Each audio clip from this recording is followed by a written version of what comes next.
right. It's about 4 p.m. West Coast time on Friday, July 25th. Several things on Ghislaine Maxwell.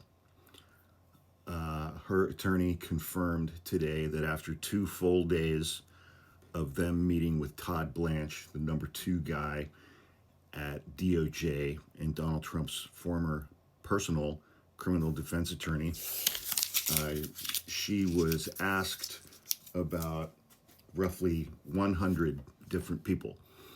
And she answered all of the questions and provided information to the DOJ on 100 different people. So it'll be interesting to see how that shakes out.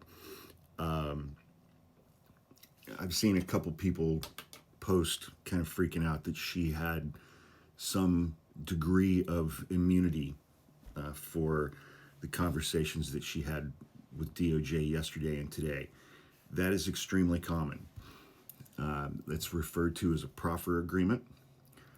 And essentially, they've already convicted her. She's already in prison for 20 years.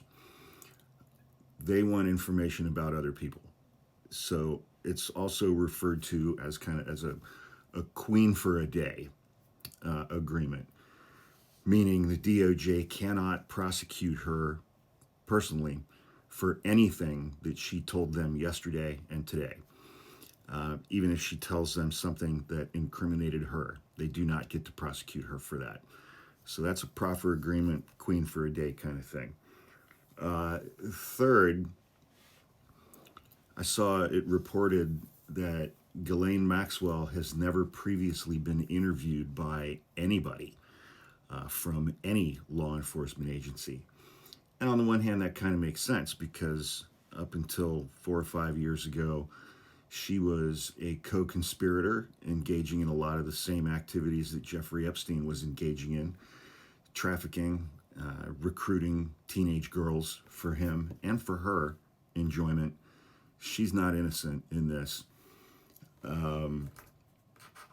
So it makes sense in that respect. She had Fifth Amendment rights against self-incrimination. But this is the first time that any member of law enforcement has ever interviewed her. And how fucked up is it that the guy who's interviewing her is Donald Trump's former criminal defense attorney? Yeah. Lastly,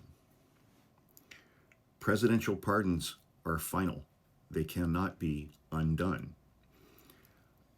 If she comes out of this with a presidential pardon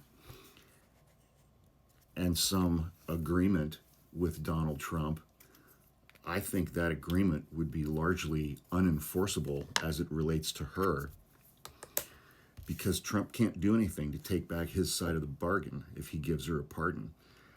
If he makes a deal with her, I will give you a pardon if you say that I'm innocent and don't ever say anything about me. And she's like, yeah, that sounds great, awesome. And then gets out and she's like, yeah, so I had to agree to this in order to get out of prison, but I saw Donald Trump do all kinds of horrific shit. There's nothing that Donald Trump will be able to do about that. And they can't prosecute her for the things that she told them yesterday and today. So this is a situation that is much more fraught with peril for Donald Trump than it is for Ghislaine Maxwell. But, I guess we'll see how it plays out.